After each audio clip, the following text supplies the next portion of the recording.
Cifras oficiales señalan que 1 de cada 100 personas vive con artritis reumatoide, enfermedad que afecta principalmente a las mujeres. Por cada 4 mujeres, un hombre la padece. La artritis reumatoide es una enfermedad inflamatoria, crónica, progresiva, incapacitante y multifactorial.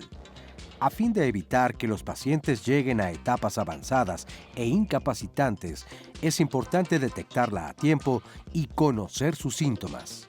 Si esto ocurre, el padecimiento es controlable y los pacientes pueden gozar de una mejor calidad de vida al disminuir el dolor y aumentar la capacidad de movimiento. En este programa te informaremos cuál es el panorama general de la artritis reumatoide en nuestro país, así como los avances que existen en el diagnóstico y tratamiento para que los pacientes tengan mejor calidad de vida. Bienvenidos a Diálogos en Confianza. Qué gusto estar con ustedes. Tenemos un tema muy interesante el día de hoy. Vamos a platicar de artritis reumatoide. Es muy común que a todos los médicos y ustedes como pacientes o familiares de pacientes escuchen que alguien diga, tengo artritis, y siempre preguntamos nosotros, ¿artritis qué? Hay que ponerle siempre un apellido a artritis, porque artritis quiere decir únicamente inflamación de las articulaciones. Pero es bien importante que sepamos que existen muchos tipos de artritis y el día de hoy vamos a hablar una de probablemente las principales, que se llama artritis reumatoide. Oscar, ¿cómo estás? Muy bien, Pepe, ¿cómo estás? Muy buenos días, me da mucho gusto saludarte. Igualmente a todas las personas que nos acompañan en esta transmisión. Un tema sin duda alguna muy importante. Yo creo que es de estas enfermedades que es un peregrinaje largo para saber que tienes. Muy importante lo que acabas de decir, que debemos de ponerle el apellido, porque si de por sí no es nada sencillo detectar qué es lo que se tiene, entonces es muy importante sí saber con qué especialista hay que acudir, cuáles son los síntomas, porque se puede confundir con alguna otra enfermedad. Entonces, bueno, pues todas las preguntas que ustedes tengan la pueden desde luego compartir en las redes sociales para que más adelante nuestra y nuestro especialista vayan respondiendo precisamente a todas estas preguntas. Estamos en Twitter, estamos en Facebook, donde pueden encontrar el Facebook Live, también estamos en Instagram, en Internet también estamos, tenemos el programa en vivo. La dirección es www.canal11.mx/diálogos. En la línea telefónica el número para comunicarse es el 55 51 66 40 00.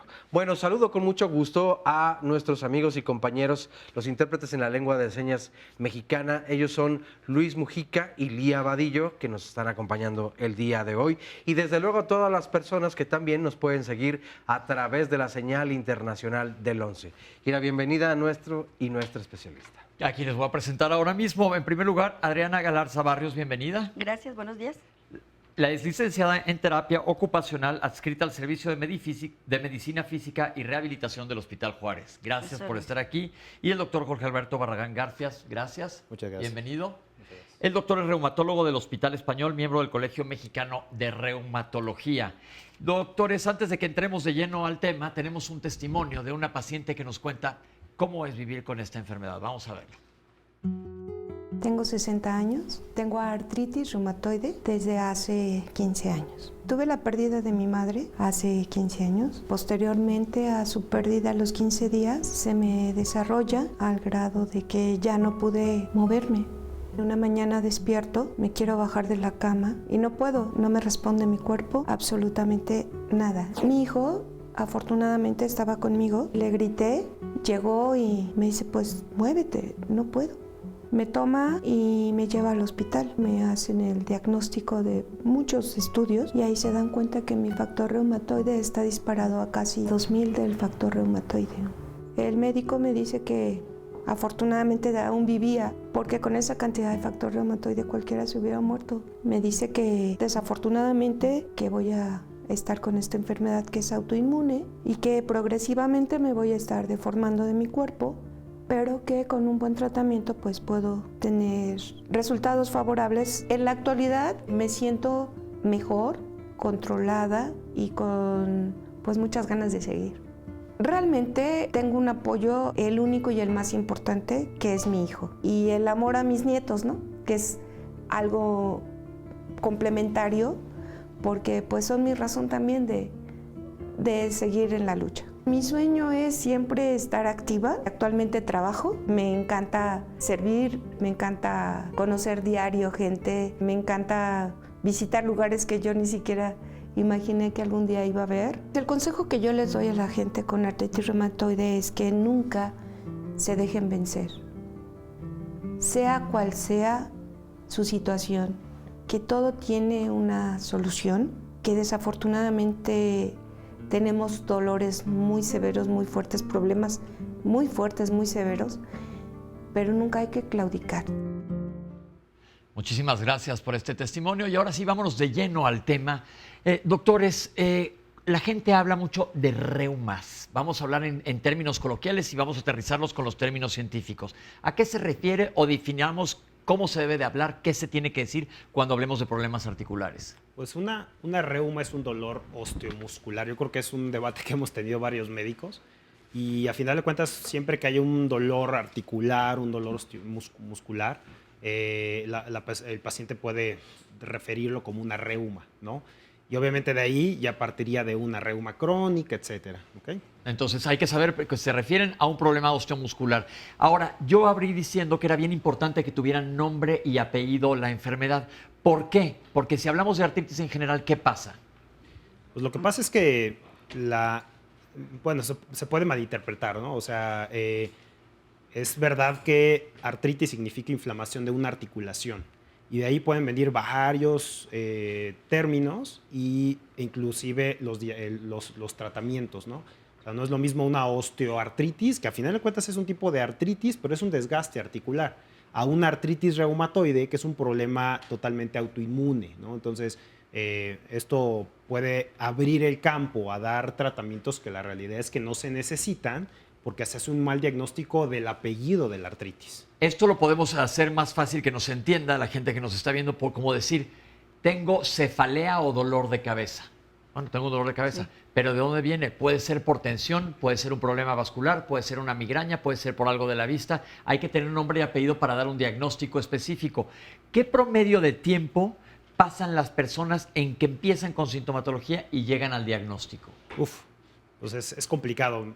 Hay estadísticas que un paciente con artritis reumatoide puede tardar hasta 2 años en llegar al médico que le pueda hacer el diagnóstico. Previo a eso, va a ser una migración, como bien comentan, de especialistas o más bien personal ni siquiera médico que los está tratando hasta que llegan en ese momento que le hacen un diagnóstico, pero bueno, esto puede tardar o puede ya dejar algunas secuelas irreversibles. Esto es muy importante porque un diagnóstico tardío en esta enfermedad específicamente de artritis reumatoide, ¿qué pasa cuando llegan tarde? ¿Cómo los encuentran? Ya demasiado limitados, con algunas incapacidades. De hecho, lo que comentaba el doctor, en algunas ocasiones se confunden los diagnósticos, ¿sí? Fibromialgia, lupus. Entonces, tardan entre que les cuesta trabajo aceptar la enfermedad, ¿sí? En el momento de que les dicen tienes artritis, lo que decías, hay veces que el apellido es lo que le digo yo a mis pacientes, ¿sí? Una cosa es artritis, osteoartritis, osteoartrosis o enfermedad articular degenerativa, ¿sí? Ya cuando dicen es que tengo artritis, digo no, en algunas ocasiones es artritis reumatoide ya con apellido. Definitivamente. Entonces es importantísimo y ese es el mensaje que queremos dar el día de hoy. Pero vamos a ver esta cápsula que tenemos de cuál es el panorama general de la artritis. La artritis tiene una prevalencia mundial que es muy similar, ¿no? Que va entre el 1% y 3%. Hay diferentes zonas geográficas estudiadas, pero en general a nivel mundial es el 1%. Esto quiere decir que más de o cerca de 2 millones de pacientes tienen artritis reumatoide. Es más frecuente en mujeres que en hombres, de 3 mujeres por un hombre. El problema real es el desconocimiento de la enfermedad. Es el considerar la artritis reumatoide como cualquier tipo de reumatismo, ¿no? Entonces, muchísimos médicos durante su formación no llevaron la materia de reumatología y no están familiarizados con las enfermedades reumáticas. Y los médicos de primer contacto en muchas ocasiones no tienen el adiestramiento para hacer el diagnóstico temprano.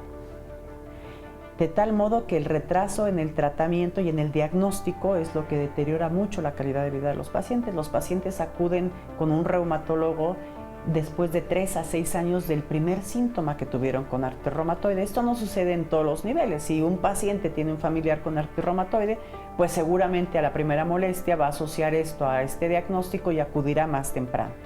Hay clínicas de artritis reumatoide temprana en nuestro país, en el Hospital General, en el Instituto Nacional de la Nutrición, pero no son suficientes para el diagnóstico temprano por la cantidad de pacientes que existen.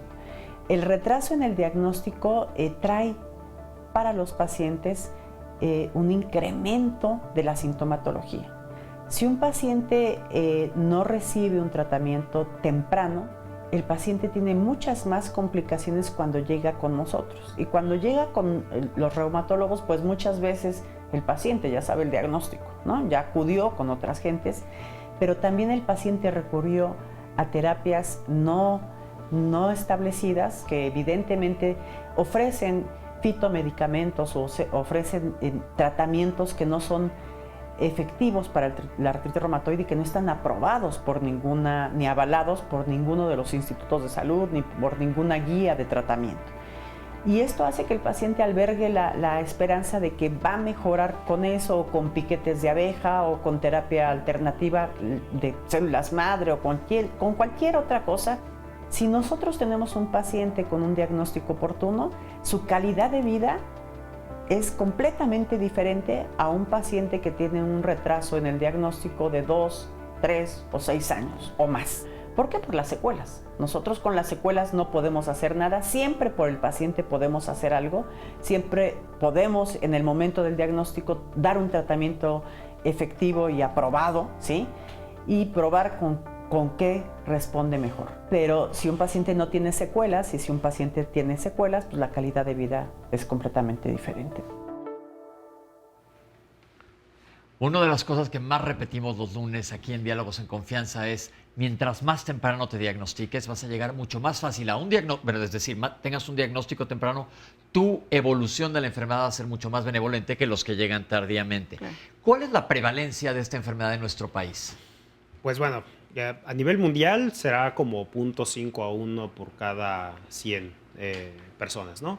En México yo creo que es hasta el 2%, 1.5, 2 pacientes por cada, o 2 personas por cada 100 habitantes. 100 habitantes. Cuando nos referimos a enfermedades reumáticas, ¿a qué nos referimos? Porque es una de las preguntas que tiene el público. Sí, enfermedades reumáticas, pues bueno, hay 2 rubros grandes, como habíamos comentado, este tema de que es una reuma, es un dolor osteomuscular, pero a final de cuentas vemos los padecimientos que son no traumáticos. O sea, por ejemplo, empieza a doler el codo y no tuve antecedente de que me pegué. Entonces, eso requiere un protocolo de estudio. Eso es en parte lo que puede ver la reumatología. Y la segunda es ver las enfermedades autoinmunes, que es justo cómo el sistema inmunológico ataca lo propio, ¿no? Ok, hemos hablado en otras instancias de enfermedades autoinmunes, como yo creo que el ejemplo más grande es el lupus eritematoso sistémico, del cual ya hemos platicado aquí. Les recomiendo que lo chequen en YouTube, ya tenemos ese tema. Ahora, los pacientes que tienen dolores articulares, ¿llegan directo al reumatólogo o quién es el primer contacto normalmente? Porque tampoco hay tantos reumatólogos. Claro. Normalmente primero empiezan pues llevan un peregrinar. Empiezan con el médico familiar, después se van con un especialista, a lo mejor médico internista, y ahí como que él ya va adentrándolos cuando los dirige al reumatólogo, definitivamente. Pero entonces siempre, para cuando llegan con un reumatólogo o alguien les da el diagnóstico, seguramente ya tocaron puertas anteriormente, sí, y han sido tratados a lo mejor no de la manera ideal. Vamos a ver una cápsula ahora que nos habla específicamente qué es esta artritis, para que ya nos metamos de lleno al tema y empecemos a hablar de ella. No se preocupen, todas las preguntas que tenemos de ustedes, Oscar las tiene y las vamos a ir contestando. Mándenoslas porque se contestan en el tercer bloque, pero vamos a ver. La artritis reumatoide es una enfermedad autoinmune sistémica, afecta a todo el organismo, que tiene predilección por las articulaciones con movimiento, tanto las articulaciones pequeñas como las articulaciones medianas. Afecta a mujeres fundamentalmente y a mujeres en edad reproductiva. Lo que quiere decir que es una enfermedad autoinmune es que nuestro cuerpo, nuestro sistema de defensa, desconoce a algunas partes de nuestras células y forma anticuerpos contra ellas. En la artritis reumatoide estos anticuerpos se dirigen fundamentalmente contra las articulaciones, pero como mencioné que es una enfermedad sistémica, puede afectar cualquier otro órgano. el corazón, el pulmón, ¿sí? Pero eso sucede generalmente en casos mucho más graves o con una evolución más larga. No tenemos causa. Es una enfermedad que se conoce como multifactorial. Hay factores hereditarios, se llama agregación familiar. Si mi mamá tiene artritis reumatoide o si en mi familia alguien cercano tiene una enfermedad autoinmune, yo tengo más posibilidades de tener una enfermedad autoinmune que pudiera ser artritis reumatoide. No en todos los casos es igual. Hay pacientes que no tienen un solo antecedente familiar y se puede desarrollar, aunque el componente familiar está perfectamente bien estudiado. También hay factores infecciosos. Están estudiados y cada vez se estudian más. Con el desarrollo del genoma humano también se ha estudiado la microbiota, que la microbiota tiene un componente importante en todo el desarrollo de enfermedades autoinmunes. La porfirohormona gingivalis, que ocasiona una gingivitis y pudiera ser el desencadenante de la artritis reumatoide. La Prevotella en el intestino también se ha asociado al desarrollo de la enfermedad, y el virus de Epstein-Barr y el de parvovirus, que estos dos virus pudieran ser los causantes o detonantes para aquellas pacientes con artritis reumatoide.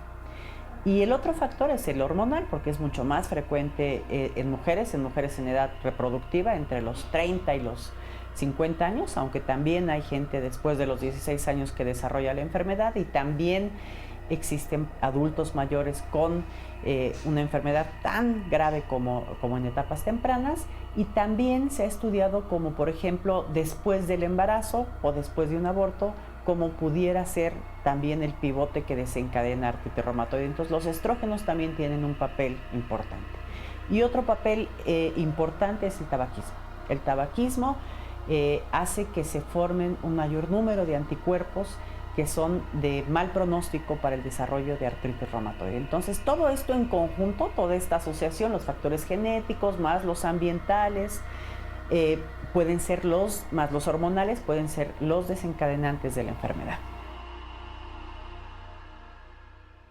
Estamos viendo entonces que hay factores de riesgo. El hecho de ser mujer, como en muchas de las enfermedades reumáticas, es uno de ellos. El tabaquismo es otro. Llama la atención todo esto. ¿A dónde va la investigación sobre todos estos gérmenes, bichos, bacterias, virus? Todavía no se sabe, pero podrían ser, como dijo la doctora, el pivote que desencadene que se presente esto. De acuerdo. Sí, de hecho, ahorita ya se sabe, hablando de artritis reumatoide específicamente, que hay 6 fases, y la 6ª fase es cuando el paciente ya tiene inflamación articular. ¿Qué pasa en las 5 fases? Hay 5 previas, que es lo genético, los factores ambientales, que son los desencadenantes, como bien dijo la doctora, el cigarro. Que el otro punto es que se están generando los anticuerpos fuera de las articulaciones, como es en el estómago, justo con el tema de la flora intestinal, en la boca, y en el pulmón con el tabaquismo. Y esto lleva a que el paciente, la siguiente fase empieza con dolores inflamatorios, que es un dolor al despertar. Después empiezan con una articulación, y la 6ª es cuando ya tiene un cuadro poliarticular, que son varias articulaciones inflamatorias. Poliarticular es cuando hay muchas articulaciones afectadas, monoarticular es cuando es una sola. Ahora, ¿qué es lo que pasa? Nuestro cuerpo crea anticuerpos, y estos dicen, me voy a ir por la articulación, no sé, de la muñeca, del dedo. ¿Por qué una o por qué otra articulación? ¿De qué depende o qué es lo más común? Pues bueno, se supone que hay un término que se llama mimetismo molecular, y eso significa que hay ciertas proteínas de superficie en una bacteria o en un virus que son similares a una parte de nuestro cuerpo. Entonces, cuando se empiezan a generar estos anticuerpos, viajan por la circulación y se pegan al lugar, en este caso la articulación, y el sistema inmunológico piensa que ahí está la bacteria y la empieza a atacar. Eso es. Cuando existe, por ejemplo, artritis reumatoide, ¿se puede asociar a otras enfermedades autoinmunes? Sí, claro. O sea, al parecer hay genes que comparten la autoinmunidad. Actualmente en artritis reumatoide se conocen más de 100 genes, pero no son genes propios de la artritis, sino si le preguntamos los antecedentes familiares a los pacientes con artritis reumatoide, a lo mejor no son casos de artritis reumatoide, sino hay un caso con lupus, una esclerosis múltiple. O sea, a final de cuentas, los genes de la autoinmunidad hacen que vaya cambiando y en este caso, pues bueno, a la paciente le tocó la artritis, ¿no? Entonces es muy importante que conozcas tu historial médico y preguntes si hay antecedentes de autoinmunidad en tu familia. Oscar, ¿ya nos escribió la gente? Sí, ya tenemos varias preguntas y varios comentarios. Nos dice Demerino Merli, yo apenas tengo 30 años y a veces siento dolor en los dedos, los nudillos, y me ha durado hasta 2 días. Luego se me quita y ya no sé si deba o no preocuparme y sobre todo asistir a revisión. Pues bueno, ya te responderán un poco más adelante, pero sí, pues ante la duda es mejor cerciorarse siempre. Gracias a todo el equipo de Diálogos, nos dice Lucero Luz, por su trabajo en vivo y seguir informando de temas tan interesantes. Esa es la misión, pues sí, llevarles todos los temas que normalmente tratamos todas las semanas aquí en Diálogos en Confianza. Muchas gracias por estar con nosotros. Les platico que mi papá nos comparte, Elena, siempre tuvo artritis, tenía las manos deformadas, pero nunca lo vivió con dolor. Los doctores se sorprendían, inclusive porque sus dedos o los dedos de los pies estaban muy bien. Él toda su vida hizo ejercicio, caminaba 1 hora y tenía una alimentación excelente. Todo esto puede coadyuvar entonces en la mejora o la calidad de vida de las personas. Te voy a decir una cosa, voy a interrumpir ahí. Pero dice que tenía artritis, pero no sabemos cuál de todas. Sí, y ahorita nos van a hacer tenía diagnósticos diferenciales. El sí. apellido, exactamente. Nos dice también Magua R. Bar, hay desabasto de cloroquina y las personas que padecemos artritis reumatoide la necesitamos muchísimo. Ojalá se pueda hacer algo con respecto a esto. Quiero saber si he tenido deformidad en los dedos, pero aún tengo 30 años. ¿Qué tipo de estudio entonces debo realizarme para que sea mucho más dirigido, mejor dirigido? Alejandra Cruz comparte, cuando nace tu bebé el dolor es 6 más lo que te duele normalmente. No sé si se esté basando en alguna tabla de medición del dolor, en fin, pero eso es lo que nos comparte. ¿Cuál es la diferencia, pregunta Adam Ailed, entre artritis y fiebre traumática? Se va a referir a fiebre reumática. Y Sí, ahorita lo yo vamos a supongo y aclarar, tal sí. vez entró el autocorrector. Nos dice M. Espinosa de los Monteros Cervantes, gracias y saludos por la educación que recibimos todos los días en cuanto a los temas de salud. Pues gracias a ustedes por comunicarse. Tengo 28 años, nos comparte Andrea, y tengo escoliosis, la cual provoca bastante dolor, así como osteoartritis. Los medicamentos que me recetan son Proxicam y Meloxicam. Mi empleo me exige estar 8 horas de pie y al llegar a casa necesito recostarme porque el dolor es bastante fuerte. ¿Qué es lo que me recomiendan los doctores? Mi mamá padece de artritis. Quisiera saber si esto es hereditario, nos pregunta Trini Arias, porque a mí me empiezan a doler mucho las manos en este momento. No nos comparte la edad. Yo siempre he estado al pendiente del programa, nos dice Rita Chávez. Ahora, en esta ocasión, mi mamá tiene 84 años, es diabética y lleva 5, que inició con dolores, supongo, intensos, que le llegó a paralizar, incluso le duelen las articulaciones y se le inflaman. No tiene deformación, le diagnosticaron artritis, pero el problema que el reumatólogo que la trata, los medicamentos que le manda hasta el momento no le han funcionado, en realidad le dan ninguna mejora. Casi ya no puede levantar los brazos porque el dolor es muchísimo. No sé si se hereda, pero tengo 50 años y me duelen los codos demasiado y a veces las piernas y los dedos de las manos también. Tampoco tiene otra vez apellido esta artritis, ¿no? Pero bueno, interesante hasta el momento parte de lo que nos comparten. Gracias por sus comentarios, son muy importantes. Los doctores van a comentar sobre ellos un poquito más adelante, pero si nos pudieran volver a hablar y nos dijeran artritis, ¿qué? Acuérdense que les dije que es como decir dolor de cabeza, pero ¿de qué causa? ¿Cuántos tipos de artritis hay para que la gente se dé cuenta más o menos? Muchísimos, muchísimos. O sea, es desde el tema de que no sean autoinmunes como del tema que sean autoinmunes, ¿no? Podemos decir que tuve una artritis infecciosa, inclusive puede haber, que no tiene nada que ver ni se trata como una artritis reumatoide. Exacto. Entonces es por eso que insistimos que siempre tengan nombre y apellido las enfermedades. Ahora, en cuanto a las enfermedades reumatológicas, que podemos decir que son enfermedades algo relativamente raras o poco frecuentes, ¿en dónde estaría la artritis reumatoide? ¿Cómo? De frecuencia. De frecuencia, de hecho, pues bueno, hablando de artritis en general, la más común es la osteoartritis, como bien comentó la doctora. La artritis reumatoide es la más frecuente en el tema de autoinmunidad. O sea, si hablamos de un problema articular, autoinmune, artritis reumatoide es la primera. Ya preguntaron desde hace rato y podemos aprovechar ahorita para contestar, sacar la duda. La más común de las artritis es la osteoartritis. ¿Esta cuál es? La osteoartritis es el desgaste articular, el desgaste del cartílago, que en parte viene con la edad y en parte viene con factores de riesgo, ¿no? Que pueden ser varios. Eso es algo importante porque la gente, cuando uno dice artritis, piensa que es gente mayor. Pero hay que tomar en cuenta que la gente con este tipo de artritis autoinmunes empiezan a edades tempranas, 30, 50 años, como bien decía la doctora Irazoque, ¿no? Entonces, y en su momento, la osteoartritis predomina más en manos, puede ser tanto generalizada como en manos o en rodillas, porque son las articulaciones de rodillas, porque son las articulaciones de mayor carga de peso, y en el caso de manos, por el uso excesivo de las manos. En efecto, dependiendo de la actividad que realicen. Entonces, ahí hay una diferencia. Osteoartrosis es la más común de las osteoartritis. ¿Cuál es la diferencia con artrosis y artritis? Artrosis es desgaste, artritis es inflamación. Ambos términos son correctos. Nada más que y se utilizan.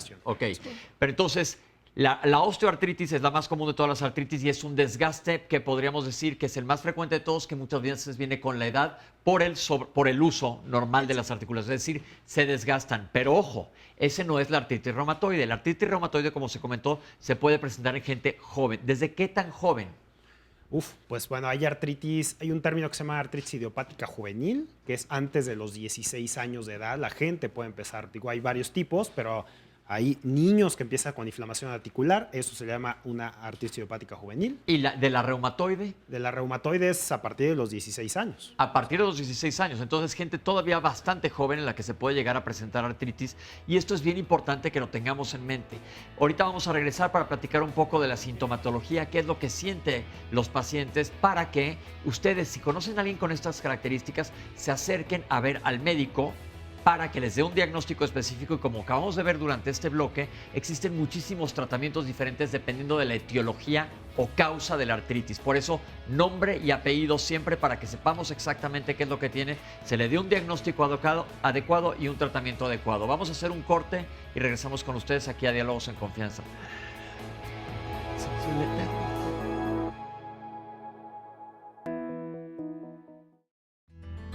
Tengo la enfermedad de artritis reumatoide, tengo 40 años. Los síntomas iniciaron a partir de los 6 años, con dolor en mi cuerpo, especialmente en las piernas, en las caderas, rodillas. Conforme fue pasando el tiempo, mi mami me llevó a los hospitales, el Hospital Imán para infantil. Ahí me dieron el medicamento cortisona y ya pude tener menos dolor, me pude levantar, porque cuando me sentaba en alguna silla ya no me podía levantar, me tenían que cargar. En la infancia, como de 8 o 7 años, fue que me dio muy agresivo la artritis, fue donde empezó a deformar mi cuerpo, y a la edad de como de 15 años me la diagnosticaron en un hospital que se llama Gea González. Me dieron medicamento, me dijeron que ahí me tenía que tomar para el dolor, que no me iba a avanzar y que no se me iba a quitar. Y fue pasando el tiempo y yo me seguía deformando. En el 2001 me empezó a afectar mucho las caderas. El ortopedista me dijo que necesitaba prótesis, porque si no me las ponían iba a quedar en una silla de ruedas. Y ahí en el 2005 fue la primera prótesis que me pusieron. Y al año siguiente fue la segunda del lado izquierdo. Antes de operar fue que me mandaron a hacer rehabilitación en tinas de hidromasaje, para las manos, todo el cuerpo, y se sentía bien, pero ya las caderas, ya, o sea, el dolor ahí estaba, ¿no? Con eso no se me quitó. Después de operada me volvieron a mandar a rehabilitación. En la actualidad me siento bien en lo que cabe, porque el dolor está ahí, la enfermedad está ahí. Ahora con las caderas, con las prótesis de caderas que me pusieron, me deja caminar lento, pero pues me permite caminar. Pues el estado de ánimo sí nos afecta bastante, bueno, en mi caso es bastante. Hay temporadas o épocas en que te deprimes, el dolor, las limitaciones que te provoca esta enfermedad, la relación que tienes con La familia, comprensión de la familia a veces no es la que tú quisieras, pero ellos no saben, ellos no sienten o no están informados de esta enfermedad y nada más te ven bien y ya, pero solamente uno sabe cómo nos sentimos por dentro. El apoyo familiar es, bueno, para mí es indispensable porque son muchas limitantes en esta enfermedad. Comprensión, a veces necesitamos ayuda física, emocional, que estén contigo o que quieran ellos aprender de tu enfermedad. O sea, es el aliento que necesitamos para seguir adelante. Siempre creo que el sueño de toda persona que tiene esa enfermedad que nos limita es trabajar, ser independientes, movernos para cualquier lado, sin límites, sin barreras y no depender de nadie. Muchísimas gracias, Teresa. Doctores, ¿cuáles son los síntomas más comunes de esta enfermedad? Pues dolor articular. Hay un término importante que la gente tiene que conocer, que es el dolor inflamatorio y el dolor mecánico. Un dolor inflamatorio es cuando la gente, pues obviamente tiene la molestia en la noche, en la madrugada, despiertan muy tiesos, muy acartonados, pero conforme va pasando el día se van sintiendo mejor. Y un dolor mecánico, por ejemplo, la osteoartritis, que habíamos hablado, el dolor mecánico lo da más, es al revés. Duele con el movimiento y se quita o mejora con el reposo. Entonces es un síntoma muy importante que la gente tiene que conocer. Normalmente están bien, amanecen y no se pueden mover, amanecen como robots muy rígidos. Es correcto. ¿Cuáles son las articulaciones más afectadas? Hombros, codos, el miembro superior, hombros, codos y manos. Normalmente lo que llamamos la rigidez matutina. La rigidez Cuando matutina. se despiertan los pacientes y que luego están rígidos, tiesos, entonces empiezan, pues hasta que ellos llaman, empezamos a calentar las manos, ¿no? Porque pues empiezan a hacer sus movilizaciones. Y lo mismo, en rodillas, ¿sí? Les cuesta trabajo levantarse, las caderas. ¿Cuándo es el momento adecuado que un paciente con este tipo de sintomatología debería de ir al médico?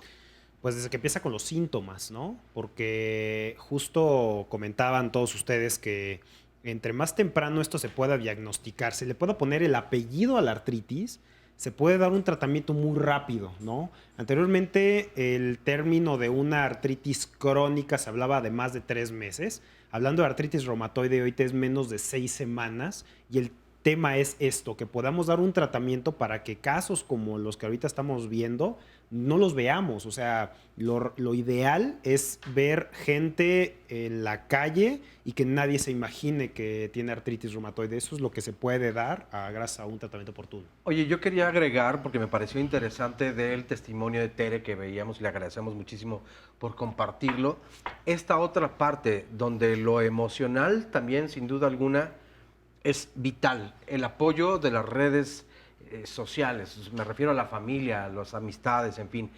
Pero si de por sí puede haber un mal diagnóstico o no puede llegarse a la enfermedad, ¿cuántas personas no están desatendidas y se piensa que además es una exageración, que los dolores no pueden ser tantos? Y entonces, en un principio, yo creo que incluso hay una incredulidad que rodea a estas personas. Y entonces se ven como muy solitarias y entonces, además de lo físico, que es muy evidente y los dolores son fuertes, está esta parte emocional que creo que sí se deja de nutrir en un gran lapso, ¿no? Ahí donde está la participación de un equipo multidisciplinario, como es el médico reumatólogo, nutrición, la nutrióloga, los médicos, medicina física y rehabilitación, psicología, ¿sí? Porque muchas veces el mismo paciente se deprime porque no tienes nada, te estás haciendo. Y no, lo que decíamos al inicio, el paciente solamente sabe lo que siente. Ahora una pregunta, yo me acuerdo cuando estudiamos sobre diferentes artritis, hay veces que, y se comentó anteriormente, ¿esto puede ser poliarticular durante una misma vez que te duelan varias articulaciones o es como, por ejemplo, pensando en artritis gotosa, que es una articulación?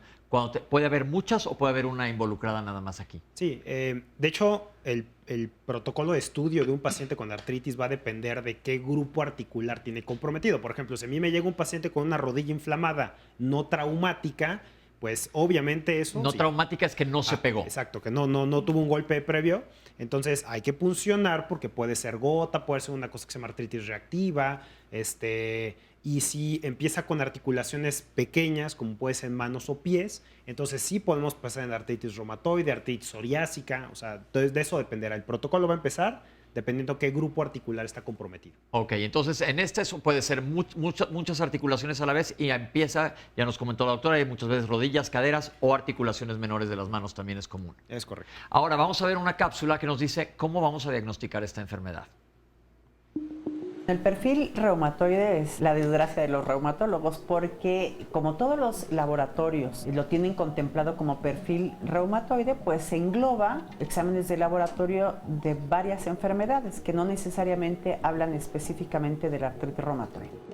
Entonces, esto tiene que cambiar y nosotros estamos haciendo campañas para que esto cambie, ¿no? Porque engloba ácido úrico, que no tiene nada que ver con la artritis reumatoide, engloba antiestreptolicinas, que tiene que ver con la fiebre reumática o con el contacto con un estreptococo, no tiene que ver con la artritis reumatoide, y contempla el factor reumatoide. El factor reumatoide es, digamos, que el anticuerpo que se genera hasta en el 80% de los pacientes con artritis reumatoide, pero nuestro perfil reumatoide ideal es lo que contempla la proteína C reactiva y la sedimentación globular, que son reactantes de fase aguda que de algún modo son muy sencillos de realizar en cualquier laboratorio y no son costosos, y eso nos marca indirectamente inflamación articular y respuesta al tratamiento.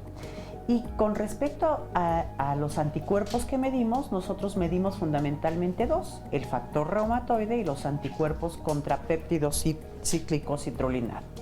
El factor reumatoide está presente en muchas enfermedades, no es exclusivo de la artritis reumatoide. En las infecciones crónicas está presente, en algunas otras enfermedades autoinmunes están presentes y por supuesto está presente en un porcentaje alto de pacientes con artritis reumatoide, pero no es exclusividad. Después de los 50 años de edad, el factor reumatoide también puede estar presente hasta del 5 al 10% de la población y tampoco significa nada. La titulación del factor reumatoide es lo que nos da, junto con el cuadro clínico, la posibilidad de clasificar a un paciente como paciente con artritis reumatoide. Entonces sí hay que tener en cuenta todo esto porque mientras más alto está el factor reumatoide, más mal pronóstico tiene la artritis reumatoide. Y el factor reumatoide puede modificarse o no a lo largo del tratamiento, que eso no significa hasta este momento más nada que la presencia de este anticuerpo. Es muy ilustrativa esta cápsula porque no existe entonces un diagnóstico, que me tomen una muestra de sangre y te voy a decir exactamente qué tienes. Es correcto. Entonces hay que hacer una investigación para ver qué está pasando, se piden exámenes de sangre para ir descartando y que nos vaya orientando hacia un diagnóstico. Oscar, ya tienes llamadas. Sí, bastantes más llamadas y comentarios. Nos dice Patita Bella, mi madre tuvo y acabó muy mal porque nunca la orientaron o le dijeron qué es lo que tenía que comer.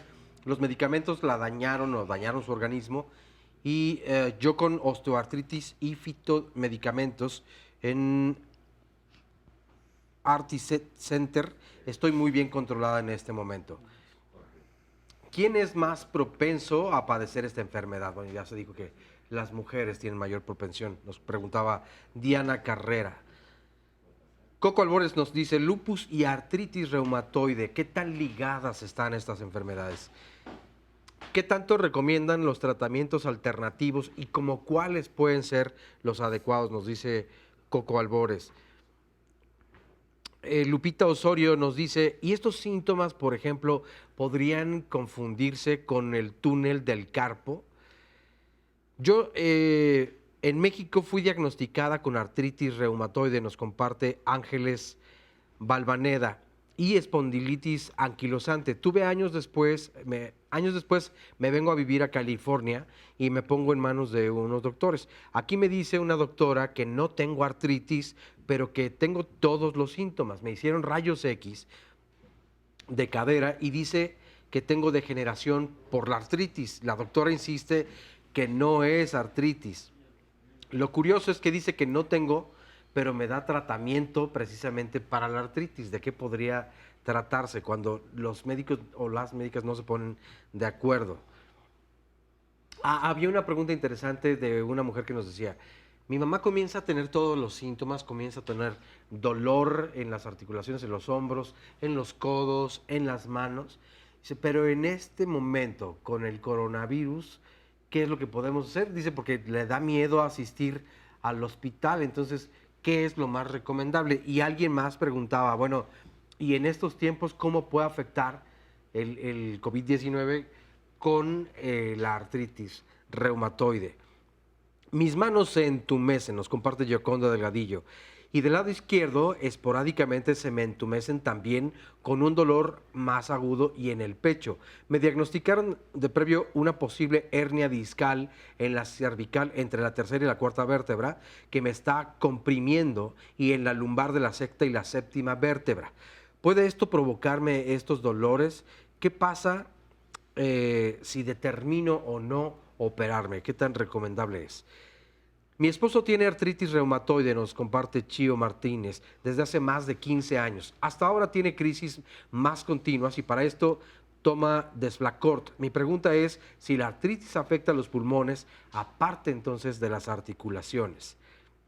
¿Es verdad que la ozonoterapia ayuda a la artritis reumatoide o no está recomendado?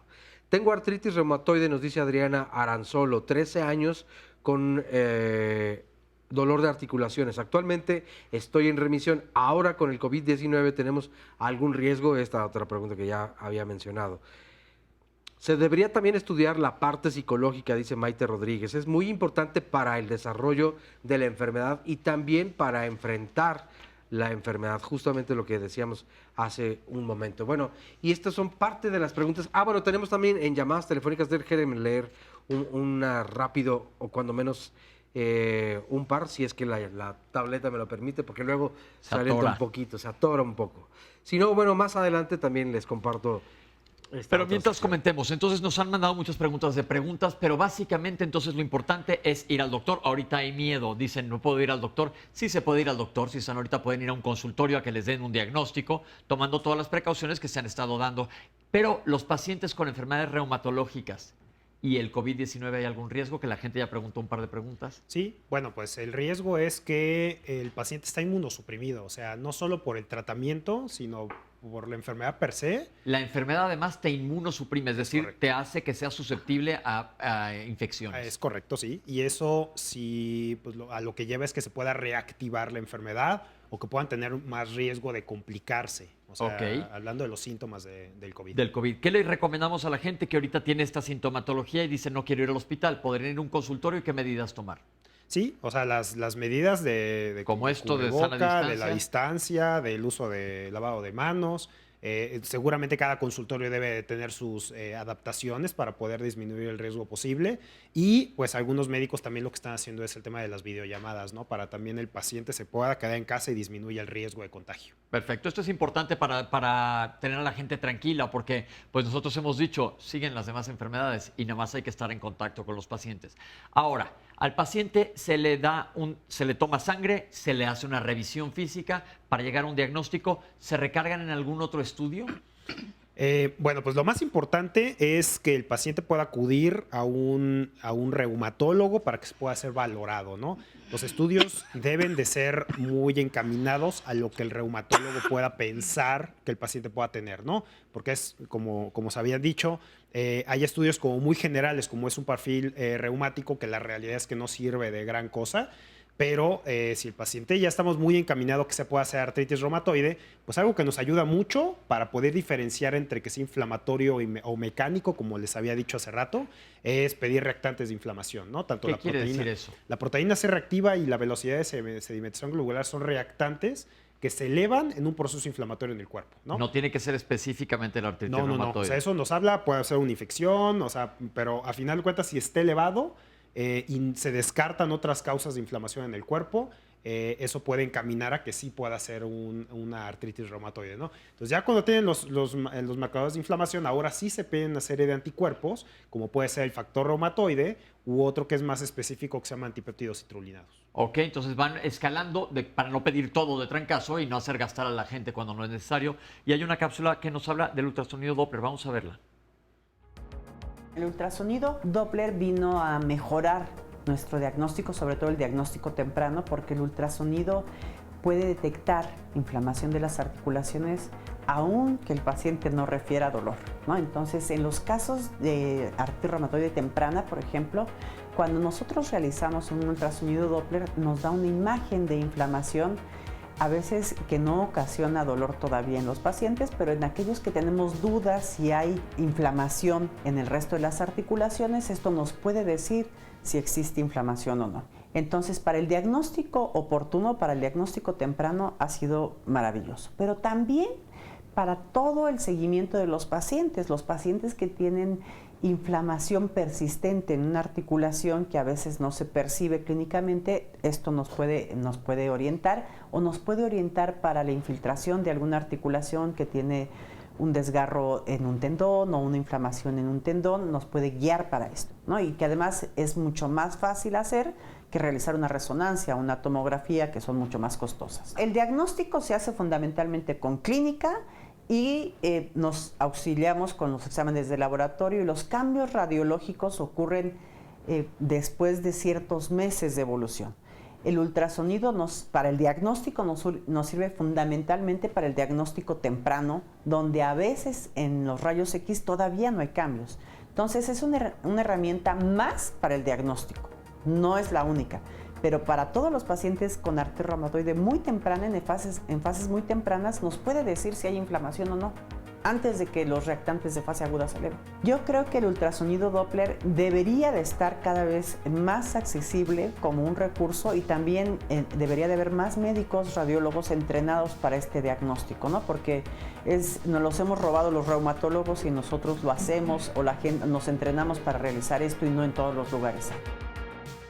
Es interesante porque uno pensaría que inmediatamente te irías a una radiografía, pero como dice, a lo mejor los cambios son muy sutiles en un principio. Sí, es correcto. De hecho, una radiografía siempre tiene que ser el estudio inicial.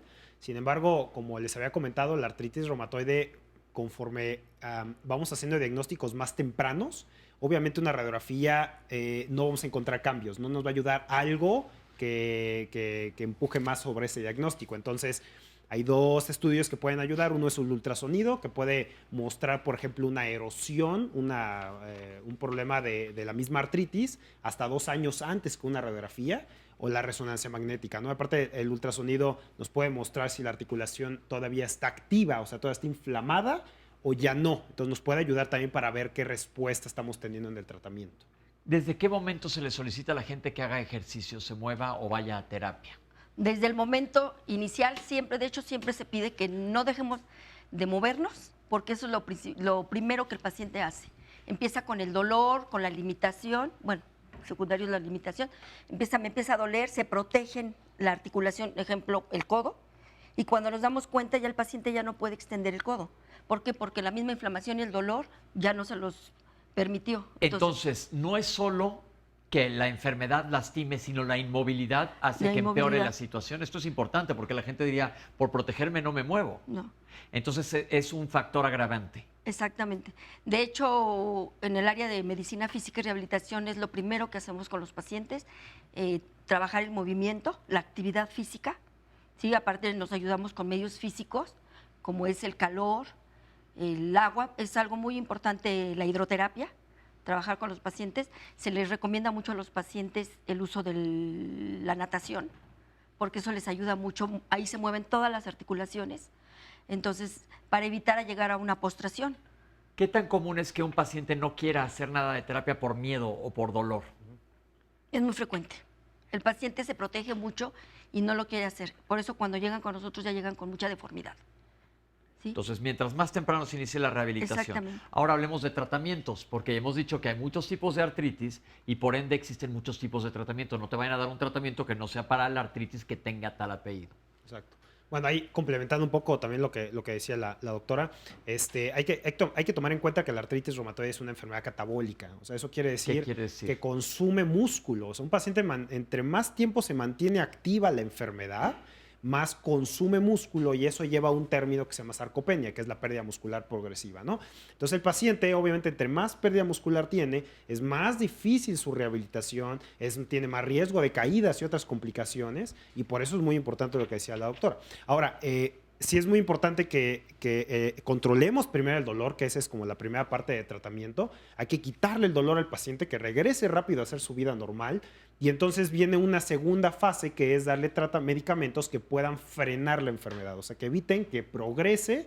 O sea, los medicamentos no solo son para los síntomas, sino también para evitar que esto avance.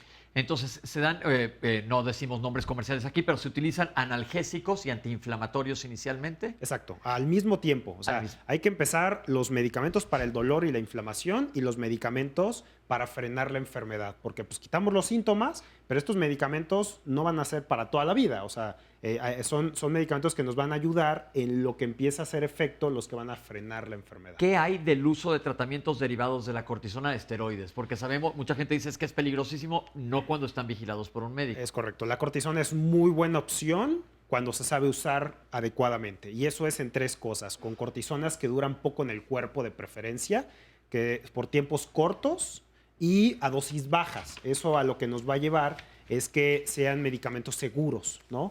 Los pacientes, la mayoría, o si no es que todos, ya tomaron antiinflamatorios no esteroideos y no les hizo nada. Y lo peor del caso es que llegan a hacer sumas de antiinflamatorios como 2 o 3, y eso los va a llevar a problemas gastrointestinales, renales. Entonces, el riesgo de un corticosteroide bien dado, es muy importante que sepan que bien dado, va a ser mucho más seguro que estar tomando esa gran polifarmacia, o sea, varios medicamentos que sumados van a dar más efectos adversos. Muchos de los pacientes satanizan la cuestión de la cortisona y, como dice el doctor, llevándolo bien encaminado, no hay ningún problema, tiene buena respuesta. Muchos de los pacientes en este caso, precisamente entre comentarios de familias o pacientes que han tenido, no, es lo peor de todo. No te tomes la cortisona. No, lo peor es quitársela de golpe.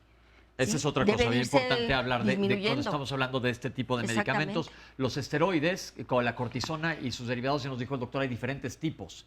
No existe nada más una. Hay que ver cuál es el que más te funciona a la dosis que más te funcione. Normalmente, cuando dan una dosis, la van bajando prontamente hasta la dosis mínima indispensable. Exacto. ¿Estoy correcto? Eso se llama una terapia puente, ¿no? Una terapia puente es, yo empiezo el tratamiento que le va a frenar la enfermedad con el paso del tiempo, pero como esos medicamentos tardan de 3 a 5 semanas en actuar, el paciente no va a esperar un mes sintiéndose con dolor. O sea, yo le voy a dar un corticosteroide, pero le voy a dejar claro que esto es algo temporal. En el momento que le hagan efecto sus medicamentos, que van a darle, pues, le van a frenar completamente el padecimiento, entonces estos medicamentos se quitan.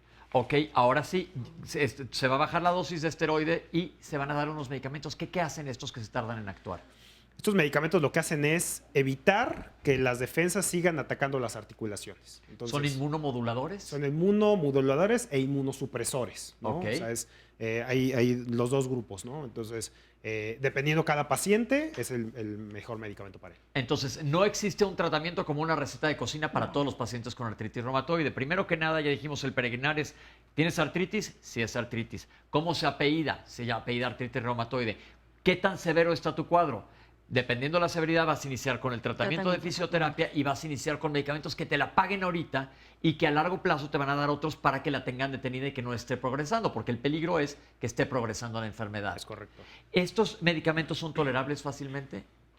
Pues depende de cada persona. Yo creo que hay un tema importante, es la personalización de los tratamientos, ¿no? O sea, yo lo que hago con los pacientes es no ser el que le diga, vas a tomar esto y nada más, sino, ¿sabes qué? Hay estas opciones de tratamiento. Todo esto es basado en guías, ¿no? Las guías mexicanas de reumatología, las guías internacionales, en donde recomiendan una serie de escalones a tratar. Pero obviamente las características de cada paciente, si un paciente tiene una úlcera gástrica, pues bueno, hay medicamentos que pueden ser subcutáneos para tratar de evitar esa vía. Entonces, pues aquí lo más importante es como personalizar las características en particular de un paciente y ver cuál es el mejor medicamento para él. Me llama mucho la atención el comentario de Julie, porque creo que tiene que ver con la intensa o estrecha relación que debe haber entre médico y paciente. Ella nos comparte. Yo soy Juliana, tengo 33 años, se me diagnosticó artritis reumatoide hace 3. Acabo de tener un bebé y desde entonces los dolores no paran, al igual que la inflamación en pies, rodillas, codos, cuello y manos. Tengo varias deformaciones en dedos y los pies. Mis medicamentos son meloxicam, hidrocloroquina y metotrexate y no veo que las deformaciones paren. ¿Qué me recomiendan? Mi papá padece también osteoartritis. Cuando hay alguna duda de si el medicamento está funcionando, si la dosis es la adecuada o no, ¿qué es lo que tengo que hacer con mi médico? O sea, porque ya decían, pues yo tomar la decisión de bajar el medicamento, suspenderlo, subirlo, tomarme más, eso puede ser muy grave. ¿Qué hace una persona como Julie? Pues platicar con su paciente. O sea, creo que lo más importante es la relación médico-paciente, ¿no? Ok, entonces aquí la cosa es, siempre haz caso de tu médico, no suspendas tú el tratamiento, vamos a un corte, regresamos con ustedes.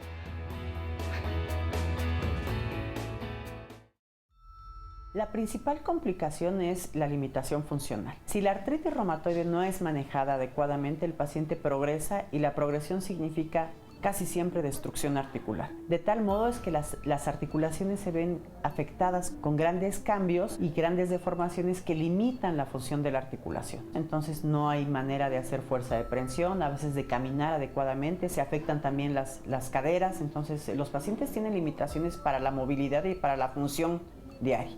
Pero también hay manifestaciones que nosotros conocemos como extraarticulares. Las extraarticulares fundamentalmente engloban casi todos los sistemas que la artritis puede afectar.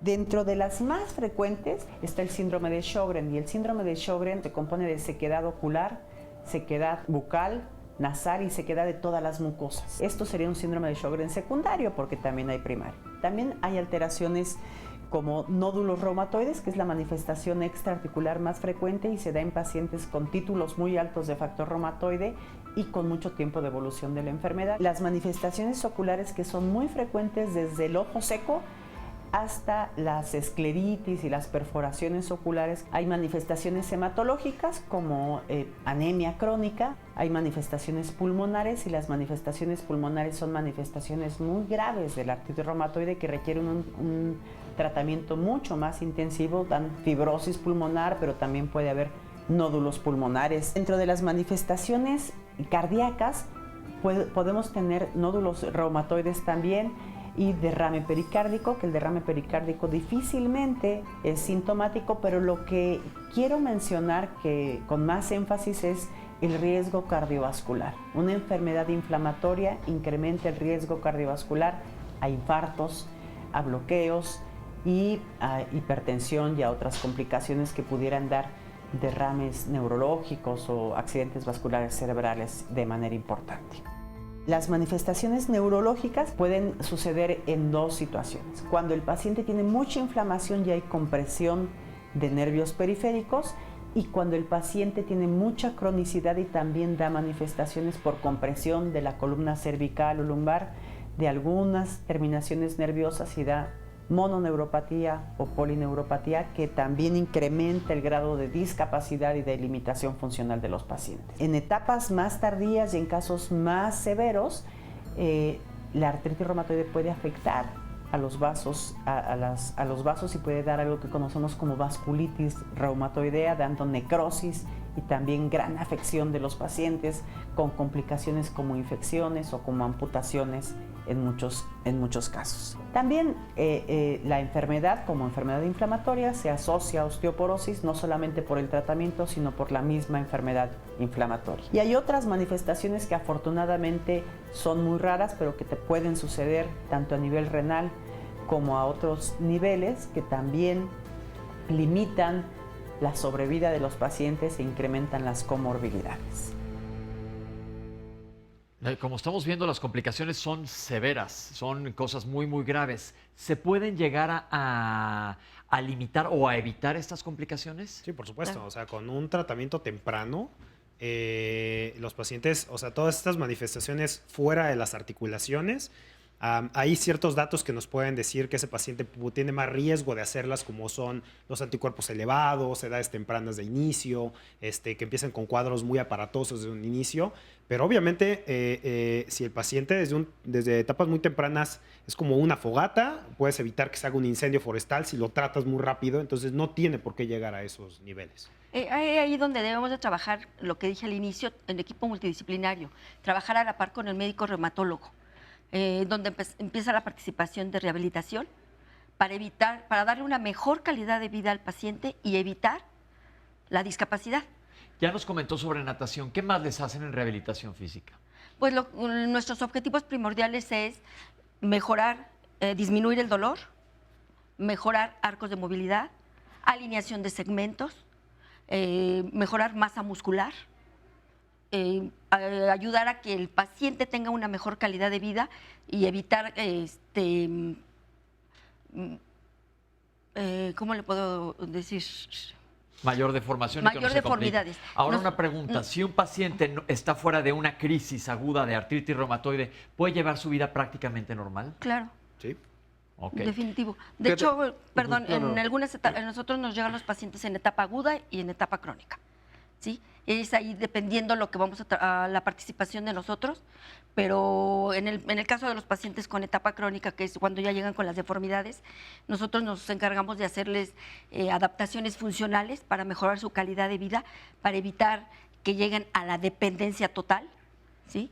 Entonces, el paciente tiene que continuar sus terapias, el uso de la natación, bueno, la práctica de la natación, principalmente. Hay algunas personas que decían, bueno, no todo mundo tenemos acceso o a la hidroterapia o a nadar, pero entonces, ¿qué otros ejercicios? Y me llamaba la atención que varía mucho, desde luego, tanto la edad como la musculatura que se va perdiendo gradualmente. Entonces, para los y las que viven con mucho dolor, ¿cuáles son los ejercicios básicos para comenzar?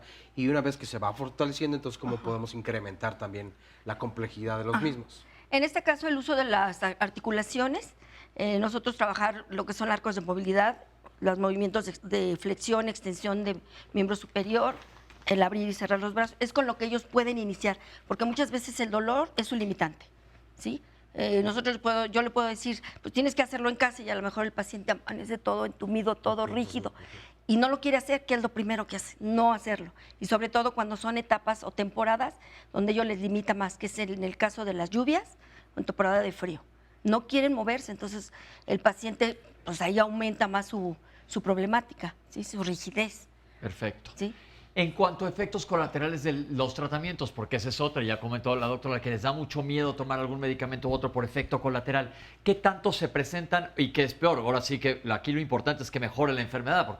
Claro, yo lo que le digo a los pacientes es que no es unas por otras. O sea, primero hazle caso a tu médico, porque yo creo que gran parte del mal apego a tratamiento de la gente es que le hacen caso a todos, menos al médico. Menos al médico. O no confían tanto en el médico, confían más en la vecina que le dijo que ese medicamento te va a hacer daño y entonces la paciente o el paciente termina suspendiendo el medicamento. O sea, todos los medicamentos tienen efectos adversos, pero es un porcentaje bajo.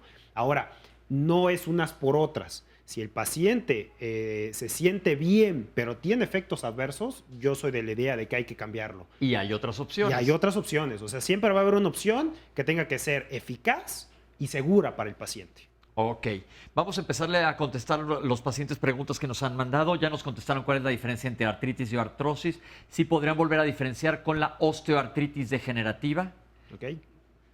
Bueno, la osteoartritis es un desgaste del cartílago, un desgaste que viene pues en parte por la edad y en parte por factores de riesgo, como pueden ser fracturas, como puede ser el sobrepeso, como puede ser el tabaquismo. Y la artritis reumatoide es un problema más autoinmune, quiere decir que las defensas atacan las articulaciones. Perfecto. Tengo 30 años de edad y tengo años con dolor en los dedos, pero a veces se me quita y a veces regresa. ¿Qué hago? Pues ir a que te diagnostiquen. Van a aparecer los datos de nuestros especialistas. Mi papá tenía las manos muy deformadas, pero nunca tuvo dolor. Él comía bien y hacía ejercicio. ¿Qué habrá sido? Pues lo mismo, hay que ponerle un apellido a esto, ¿no? Actualmente sabemos que la vía del dolor y la vía de la inflamación son diferentes. Entonces hay pacientes que pueden tener mucha inflamación y no tienen dolor o viceversa. Entonces aquí lo más importante tiene que acudir con un especialista, ¿no? Creo que lo mejor que podemos hacer los médicos es aprender a canalizar. Y esto nos va a ayudar o le va a ayudar al paciente a no perder tiempo. Perfecto. La cloroquina, que es un medicamento para la malaria, se utiliza para la artritis reumatoide y hay mucho desabasto. Yo creo que es un tema importante a tratar el día de hoy. ¿Se utiliza la cloroquina para la artritis reumatoide? Sí, claro. O sea, es un inmunomodulador, un medicamento que ayuda bastante para no solo artritis reumatoide, sino para varias enfermedades. Ahora ha habido mucho desabasto porque hay varios estudios experimentales en donde se ha visto que probablemente pueda ayudar la cloroquina en el COVID, pero entonces todo el mundo se dejó ir corriendo a comprarle los medicamentos sin ni siquiera estar totalmente aprobados para el COVID y le quitaron los medicamentos a gente que tiene este tipo de enfermedades, que es una tragedia. Sí. ¿Qué les podemos decir? 2 puntos. Uno es, ya el medicamento se está vendiendo con receta.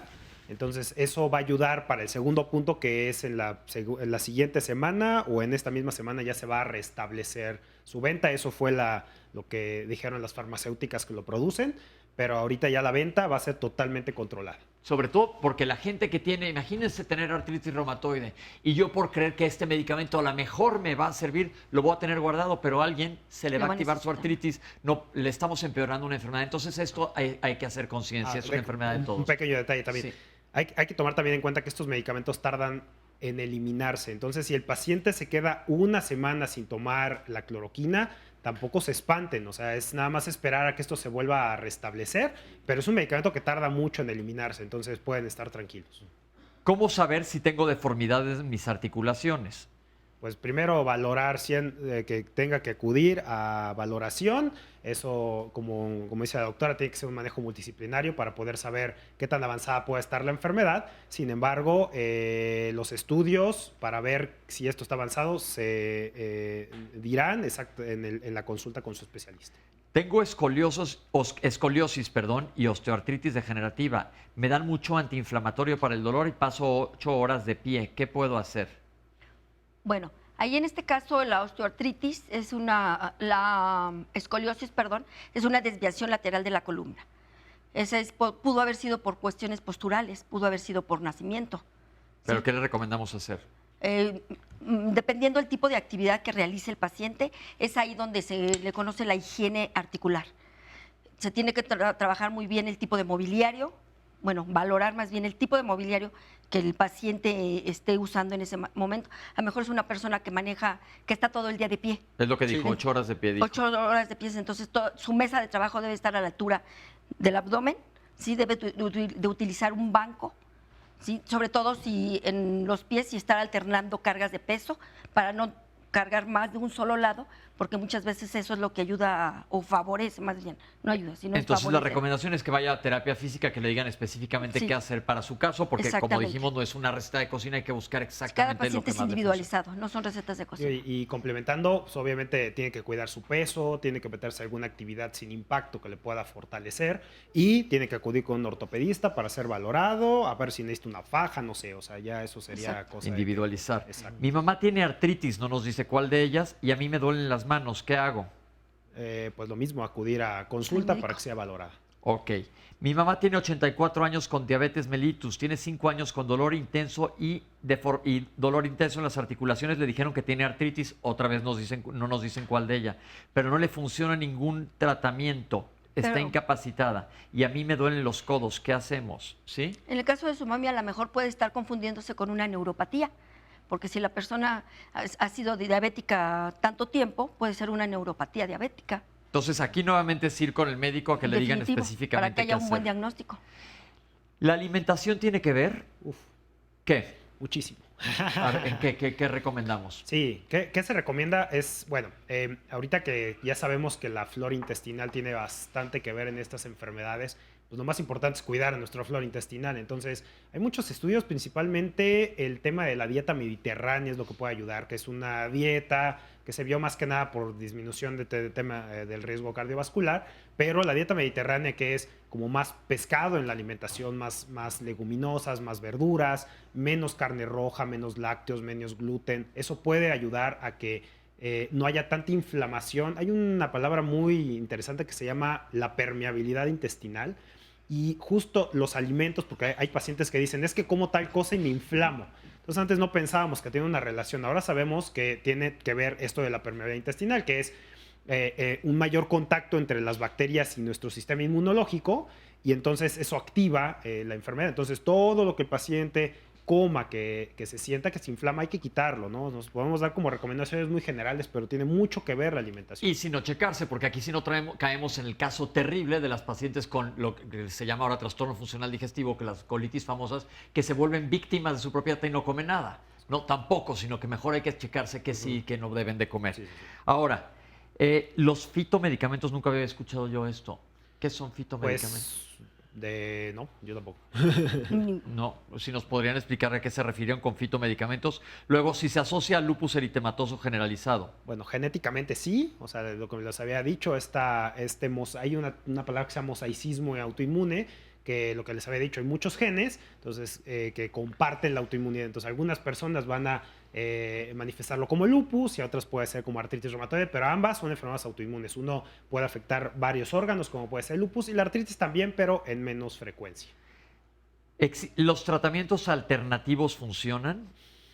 Pues no hay, nosotros nos basamos más en evidencia científica, entonces al día de hoy los tratamientos alternativos como herbolaria, como el tema de Ozono que comentaron. exacto, pues no hay algún artículo en una buena revista de impacto que sustente y por ende dentro de las recomendaciones tanto nacionales como internacionales no lo podemos recomendar.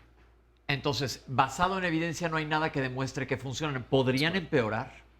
Bueno, pero así, porque no sabemos qué es lo que se están tomando, ¿no? Ahorita es muy común que la gente tome unas tabletas que dicen que son naturales. Sin embargo, puede ser que muchos de estos tengan una dosis baja de cortisona, que de hecho es un protocolo que se está tratando de llevar en el colegio para buscar si efectivamente la gente está mejorando, porque les agregan una cantidad de cortisona, pero cortisonas que duran mucho en el cuerpo y que pueden afectar. Pero entonces mejor váyanse con alguien que les dé tratamiento de medicina basada en evidencia. No pongamos en peor riesgo la salud.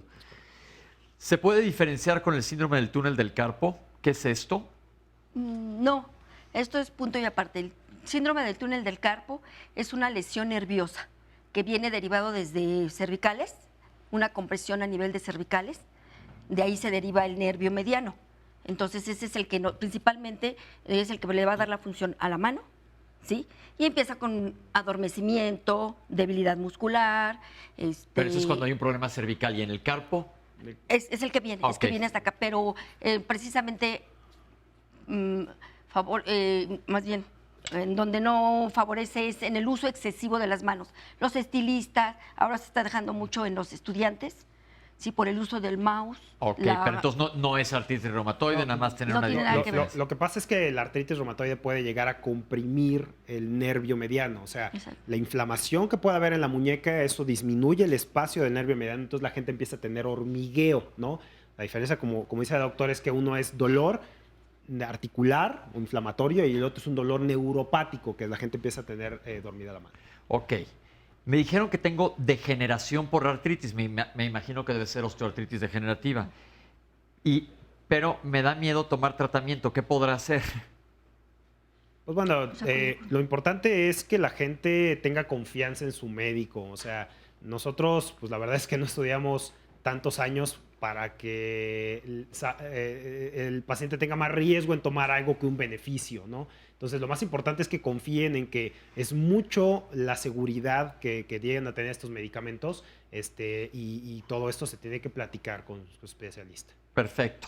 A mí se me entumen las manos y me da dolor de pecho. Me dijeron que tenía una hernia cervical y hernias lumbares. ¿Es real esto? ¿Puede haber hernias cervicales y hernias lumbares? ¿Y vale la pena que me opere?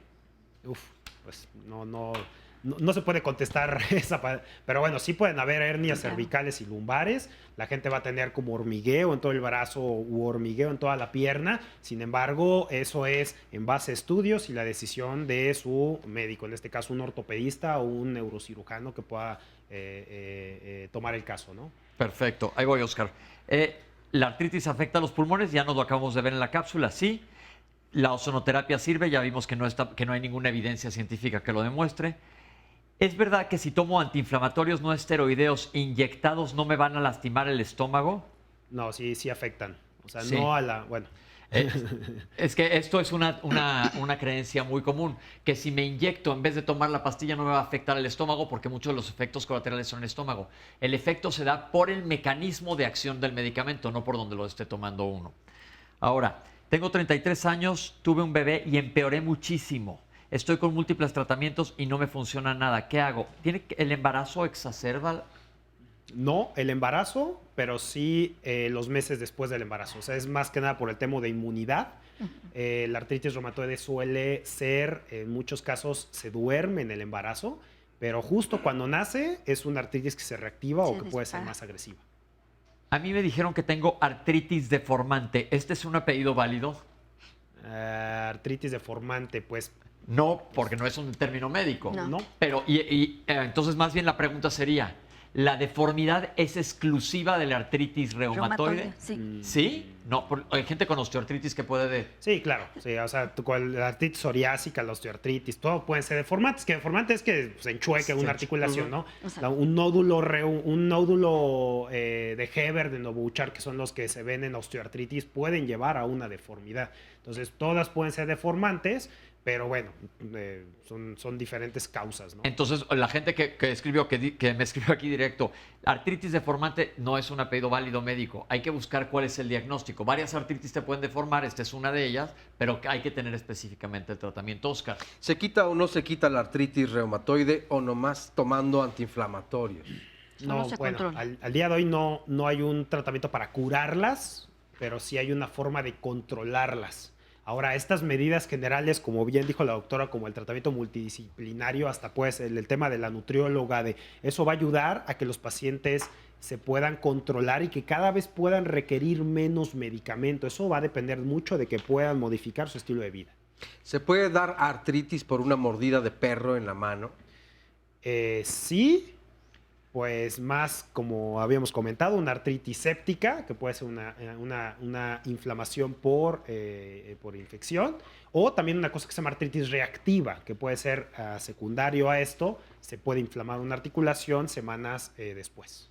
¿Por qué no dicen que todo lo natural, nos dice Beatriz Villarreal, que hay y el sano vivir, puesto nuestra enfermedad es crónico-degenerativa y no tiene cura, pero si vivir mejor con nuestro propio cuerpo naturalmente? ¿Por qué no dicen que se puede prevenir y postergar todas las reacciones con una buena nutrición, ejercicio siempre y mentalidad positiva? Que eso es clave, pero la realidad es que puedes tener todo eso y aún así te puede dar la enfermedad. Claro. Digo, un estilo de vida sana siempre lo decimos aquí en Diálogos que es clave, es imperativo para estar lo más sano posible.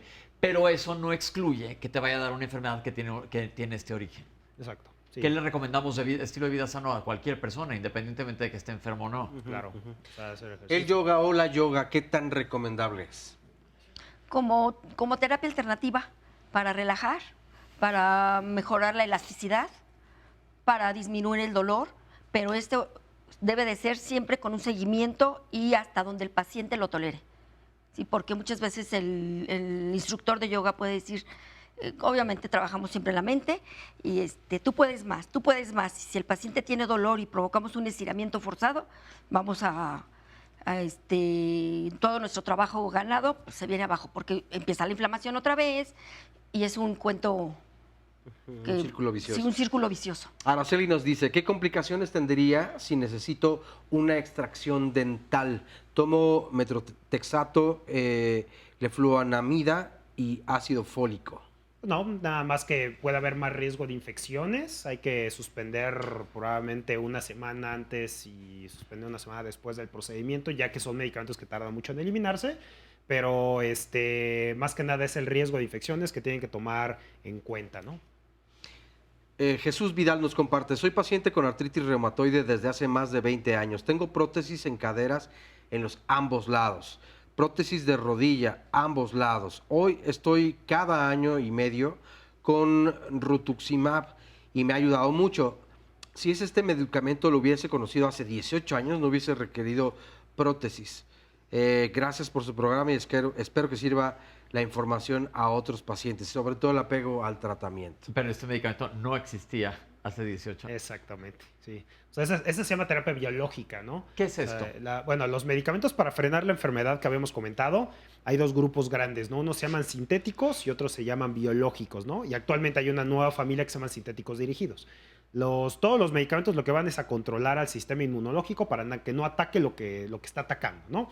Entonces, en los sintéticos tenemos metotrexate, los más conocidos, leflunomida, los biológicos, que son anticuerpos dirigidos a bloquear proteínas inflamatorias, Y los sintéticos dirigidos, que son moléculas que entran a la célula y tapan el receptor por dentro, entonces como es lo más novedoso de la enfermedad. Sin embargo, no es que unas sean mejores que otras, sino son diferentes opciones que hay que personalizar. Ok. Nos dice Sol, hace 10 meses aproximadamente comencé con un dolor de tipo ardoroso, como si me quemara la piel en la muñeca derecha del lado del dedo meñique. Fui al ortopedista, quien me mandó a hacer unas placas en ambas manos. Me dijo que los huesos se veían bien, me mandó antiinflamatorios y me dijo que me iba a infiltrar. El dolor no se dio y ahora el dolor es en ambas muñecas, del mismo lado. Le comenté eso al doctor y le pregunté si podría tratarse de artritis. Él me dijo que no. Mi pregunta es si podría ser o no y quizá debo cambiar de especialista porque el dolor se ha vuelto incapacitante. Pues el ardor generalmente no es un problema articular. O sea, yo creo que ahí va más por un síndrome del túnel del carpo. O sea, sí tendrían que buscar más un tema de una neuropatía. Yo lo que diría es que tienen que hacer más extenso su protocolo de estudio, como una velocidad de conducción nerviosa, no sé, hay muchas cosas que pueden llegar a ayudar. Pero ahí es válido perfectamente que pida otra opinión. Sí, por supuesto. Sí, claro. porque aparte hay pacientes que luego no toleran la infiltración. Bueno, no es bien aceptada la infiltración.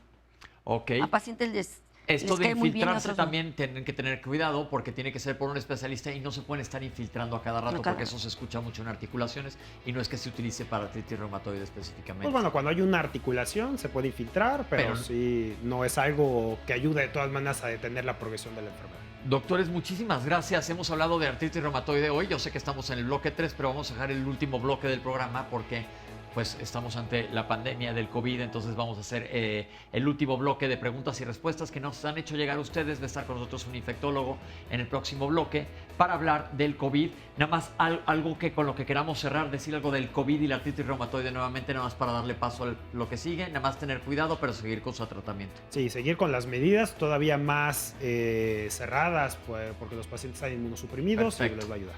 Gracias, doctores. Ok. Y vamos a un corte. Ahorita regresamos con ustedes. En este último bloque de Diálogos en Confianza, es lunes de salud, vamos a platicar de la pandemia del COVID y les agradecemos toda la gran cantidad de preguntas que nos han estado llegando y tratamos de responder todas sus dudas. Está con nosotros el doctor Eduardo Mateos García. Doctor, bienvenido, gracias. Gracias. Re bienvenido porque ya ha estado aquí con nosotros. El doctor es internista y es infectólogo. Doc, le voy a pedir si nos ayuda con todas las preguntas que nos ha llegado Claro que de la sí. gente. En primer lugar, dice alguien, ¿cuál sería la diferencia en cuanto a riesgo de gravedad o muerte entre alguien de 40 años y alguien mayor de 60 años?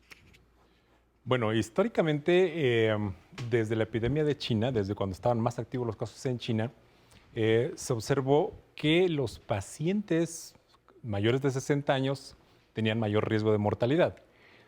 Esto quizá ha cambiado un poco en el mundo occidental y lo que hemos visto, incluso en México, es que están muy afectados los grupos jóvenes. ¿Por qué? Ya no es tanto el de 30 el mayor de 60, sino también entre 30 y 50 años. En muchos casos están acompañados de obesidad y quizá el segundo factor de riesgo más importante en México es la hipertensión.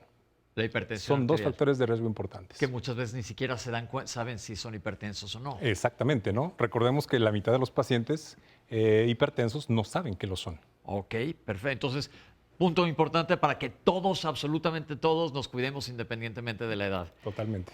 Nos dicen, soy una persona de 60 años. Mi duda es, ¿el virus va a permanecer en el ambiente aún después de que se pase la contingencia? Las personas como yo seguimos en riesgo permanente y quiero saber si los cuidados de ahora los debemos continuar indefinidamente.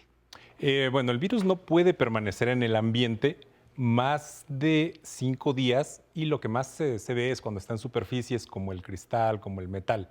Más o menos son 5 días. No permanece en el ambiente, digamos, en el aire, ¿sí? Sino los vectores, los que transmiten la enfermedad, somos los seres humanos. Entonces, es probable que todavía cuando ya haya menos casos, notes, es bien importante, no va a desaparecer completamente. Va a haber menos casos, como ocurre con la influenza, que hay casos, hay temporadas en que aumentan, pero no va a desaparecer completamente. Pero yo creo que tocaron un punto bien importante. Los virus, una vez platicamos de aquí, requieren de materia viva para vivir. Correcto. Yo decía, y lo he puesto el ejemplo, que es como un USB que para que funcione tiene que conectarse a una computadora. Sí. Entonces la gente, porque ahora he visto mucho alarmismo, que yo creo que es bien importante que un especialista lo aclare, que el virus no está ahorita aquí volando y donde yo voy a pasar, lo voy a aspirar, a menos que alguien estornude y vaya y me aspire, aunque suene absurdo. Correcto. Pero entonces, ese miedo que hay de la gente de el virus está volando por todos lados. No, es infundado, ¿no? Por eso es lo de la famosa sana distancia ahora, ¿no? ¿Sí? Solamente el virus puede permanecer en el aire mientras alguien estornuda, tose o incluso habla. Es decir, ¿sí? Pero a una distancia cercana. Platicando con el doc, muchas veces miles de gotitas que ni vemos están saliendo volando de mi boca, pero esta distancia no le está cayendo al doctor ni lo que está diciéndole a mí. Por eso es bien importante lo de la distancia. Correcto. Ok. Yo tengo asma. Es más fácil que me contagie, ojo con el uso de palabras, y ahorita vamos a aclarar. Y si esto sucede, ¿es más fácil que me complique? ¿Es más fácil que se contagie? No.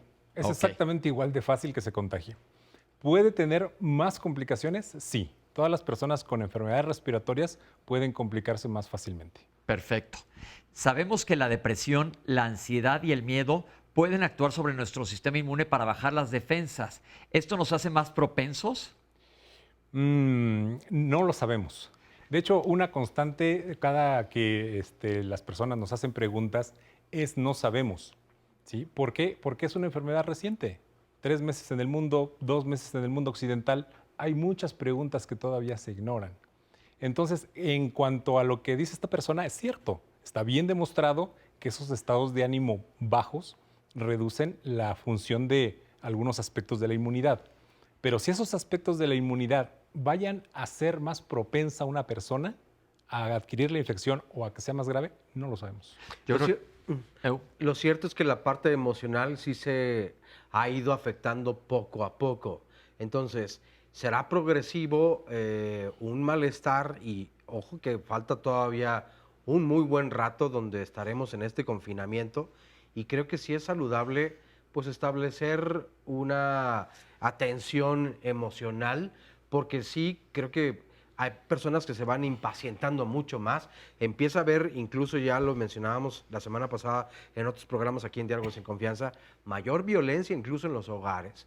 Y creo que todo este ambiente sí puede perjudicar la salud mental, ¿no? Más allá de que evidentemente también puede haber afectación en la física. Y esa salud mental puede hacer que las personas salgan. Y entonces se pone peor la cosa. Exactamente, se empeora la cosa. Yo creo que es muy importante que este punto que dice Oscar lo veamos.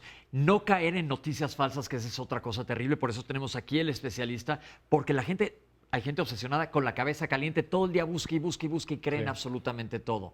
Entonces siempre decimos que acercarse a fuentes oficiales o a gente que tenga evidencia científica. Correcto. Seguimos. Mi esposo tiene mucha tos y flemas, pero no tiene fiebre, pero estoy muy preocupada. ¿Cuál es la sugerencia con ella? La sugerencia es que vaya a que le hagan una prueba. ¿Por qué? Porque esta enfermedad se comporta de maneras muy extrañas. No es el cuadro clínico tal cual se define de tos, fiebre, dolor de cabeza o algunas otras molestias como malestar general, etc. Sino que se ha visto que hay personas que fallecen estando prácticamente asintomáticas. Entonces, eso como que siembra un gran problema en cuanto a la detección. Por eso, quizá si tiene una tos persistente, si tiene muchas flemas y aparte quizás se sienta mal, sí es conveniente a que vaya a su evaluación y ahí verán si requiere que le hagan la prueba. Porque pasamos a la siguiente pregunta. De las pruebas, si va nada más así, no cumple con criterios, no le van a hacer la prueba. Exacto, correcto. Entonces, pero de todas maneras que se aísle y que si hay dificultad respiratoria, corra al hospital. Correcto. ¿Ok? Sí, quizá como menciona, ¿no? La dificultad respiratoria es lo que marca la frontera entre una enfermedad leve y una grave. Porque inclusive, yo digo, cualquiera podríamos tener ahorita y mucha gente va a pasar con síntomas mínimos. ¿Sí? Y entonces, eventualmente, en un futuro, cuando se hagan anticuerpos, es como a veces viene un paciente que ha tenido hepatitis, le dije, ¿cuándo tuviste hepatitis?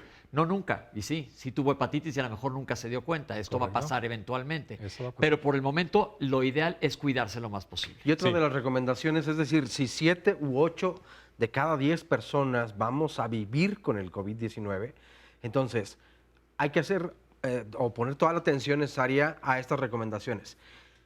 Aislarse, de hecho, esta persona, o sea, pues puede dormir en una habitación aparte, utilizar los mismos trastes, los mismos cubiertos, o sea, para que no haya mayores riesgos al contagio con los demás. Porque ya están viviendo en nuestra casa, o sea, es decir, corro un riesgo mayor, pues sí, pero siempre y cuando la distancia y los trastes no se compartan, ¿no? Sí, es una de las recomendaciones que se hacen, ¿no? No se les puede decir ya no convivas con tu familia, No, claro. sino convive pero de lejos. Perfecto. O ponte un cubrebocas, es la otra. Estoy preocupada. ¿Habrá pruebas suficientes para todas las personas con síntomas? Bueno, la respuesta es tajante, no. No, porque no las ha habido en ninguna parte del mundo, ni en los países ricos. Estados Unidos está sufriendo muchísimo, ¿sí? Corea del Sur, que es muy alabada por su sistema, y Alemania, ¿sí? Tienen pruebas insuficientes. Estoy pensando que la gente que se dedica a fabricar pruebas está trabajando a marchas forzadas. Seguramente. Pero aún así somos millones y millones de personas en el mundo. 7,000. Leía yo apenas en el New England Journal of Medicine, que es una de las revistas más respetables en medicina, que buscan, dicen, no queremos aplanar, sino abatir la curva totalmente, decían en esta revista, que es, digo, ojalá y fuera algo muy factible y fácil de hacer, pero dice, se necesita identificar a los grupos que estén infectados para contener lo más posible. Correcto. Sí. Pero en eso no estamos haciendo acá. Pues es que la verdad es que son muy pocas pruebas las que disponemos, ¿no? Ok, por eso no es que puedas llegar y hacerte cualquiera una prueba, tienes que pasar por un tamizaje. Sí, y eso las personas debemos tomar conciencia de que se requiere ese tamizaje. Claro. Para no llegar a exigir, hazme la prueba porque tengo X síntoma, ¿no? Ese es el problema. Volvemos a pensar en comunidad. Yo puedo tener, a lo mejor, ahorita a lo mejor el aire acondicionado, pero ya todos pensamos inmediatamente. Todavía existen gripas, existen irritaciones, existen alergias. Correcto. Ya todos estamos pensando paranoidamente que tenemos COVID probablemente. Entonces, si no tienes, yo creo que la valoración, y existe inclusive un número telefónico donde te pueden decir, vete a hacer la prueba o no te la hagas. Sí. Pero hay que pasar por esta valoración y hay que aceptarlo. No es que se te niegue la prueba nada más a ti, sino se está guardando para las personas que más la requieran. ¿El virus puede estar latente en una persona y no enfermarla? ¿Esta persona puede transmitir la enfermedad sin enfermarse? Bueno, latente no puede estar. No se ha demostrado que sea un virus que permanezca en estado latente. Cuando está en una persona que quizá pueda estar hasta asintomática, se está replicando, pero a un grado muy bajo, y esa persona, su sistema inmune está conteniendo el problema, ¿sí? Pero finalmente sí es una persona que puede estar o puede contagiar a otras. Es el problema, que alguien sin síntomas puede estar contagiando sin darse cuenta. Correcto. Ya dijimos, si tienes síntomas, aíslate y enciérrate. Pero todo mundo, ¿por qué? Por esta gente, que puedo ser yo, o sea, podemos ser cualquiera, no hay que señalar a alguien como de culpa, No. pero todos podemos estar. Ahora, ¿cuál es el lapso en que, por ejemplo, si me infecto yo hoy, cuándo dejaré de ser infectante en caso de que sea una de esas personas que a lo mejor tengo síntomas leves o no siento nada? La mayoría de las personas va a depurar, va a eliminar el virus en 2 semanas. Eso es Por el eso son promedio 15 de días que de se ha encierro. establecido. Por eso es la cuarentena, que sería una quincena básicamente. Bueno, pues se llama cuarentena. Pero habrá algunas personas que puedan estar eliminando virus todavía 2 semanas más. Más, hasta un mes. Sí. Entonces, de cualquier manera, sí hay que respetar esas 2 semanas que se nos marcan, pero tener otras precauciones 2 semanas adicionales. Porque es una cosa que no podemos identificar a esa persona que todavía va a tener virus. Doctor, alguien, por ejemplo, en unas gráficas se muestra que tú puedes estar asintomático, aunque vayas a ser de los que se pongan mal, durante unos días. ¿La cuarentena se toma desde que empiezan los síntomas? Porque no sabes entonces antes qué pasó. Exactamente, es desde que empiezan los síntomas. Porque idealmente debería ser desde que lo Te infectas adquiriste. y no sabemos. Pero no se puede saber. Exacto. Ahora, a mi pareja le dijeron en el IMSS que tiene influenza y le enviaron a casa. Después empeoró su salud. Lo tuve en cama literal con problemas para respirar hasta que lo llevé con un particular y me dijo que podría ser coronavirus. Mi pareja tiene contacto con gente que pudo haber viajado al extranjero y viaja constantemente a la Ciudad de México. ¿Qué hacemos? Aislarlo. 1 es aislarlo, 2 hay que hacer la prueba. Ok. Sí, porque aquí dice que sí tiene problemas para respirar. Tiene problemas para respirar y cae dentro de la definición de caso anterior, que tuvo contacto con gente Con que extranjeros. regresó del extranjero. Otra cosa importante, también todavía hay influenza y la influenza puede dar esta sintomatología. ¿Sí? Ok. Se ha escuchado que hay personas que después de ser asintomáticas de pronto murieron. ¿Esto puede pasar? ¿Es real? ¿Pueden morir sin manifestar la enfermedad? Puede fallecer, hay casos, realmente son anecdóticos, no hay una comprobación científica muy robusta, pero sí hay casos anecdóticos de gente que tuvo síntomas mínimos. Ok. Un tema bien importante es que las personas que empiezan con dificultad respiratoria pueden evolucionar hacia un estado que requieran asistencia mecánica ventilatoria muy rápido, en un lapso de 12, 24 horas, lo cual no es algo que hayamos visto previamente con otras neumonías virales. Esta evoluciona muy rápido en algunas personas. Cuando una persona que estuvo enferma y sale del hospital ya dado de alta, ¿podría transmitir la enfermedad o ya no? Es posible que sí. Esa persona todavía debería aislarse por lo menos 2 semanas más. 2 semanas ya saliste del hospital, aunque no te hayan intubado y hayas estado con una neumonía o cualquier situación en tu casa, 15 días de reposo. Y otra cosa bien importante, no está todavía bien demostrado si esa persona que ya lo tuvo pueda reinfectarse. Ok. Entonces también debe tener los mismos cuidados. Ese ha sido un tema muy importante porque dicen, te va a volver a dar, porque probablemente como la influenza, eso todavía no se sabe. No se sabe. Pero la gran mayoría, por ejemplo, en base a otros países, aparentemente quedan bien las personas. Sí, pero siempre estará la La duda, duda, ¿no? hasta que no tengamos una vacuna, que esto va a Sí, tardar una un vacuna, año, ¿no? o que tengamos la certeza de que hicimos anticuerpos que realmente sean efectivos. ¿En algún lugar del mundo ya se están midiendo anticuerpos? Ya se están midiendo anticuerpos, hay mucha investigación en ciernes, pero todavía no hay conclusiones. Ok. Fíjate, en ese sentido es interesante. Si una persona, y es que nadie se va a prestar, supongo, como a experimentar, ya venciste el coronavirus y entonces sales y te expones nuevamente. Tú ya sabes más o menos cómo te puede afectar o te puede afectar en caso, todavía yo sé que no se presenta ninguno aún, pero que te dé más fuerte, o sea, porque depende de la persona y de que no hay un tipo de virus distinto, a eso voy.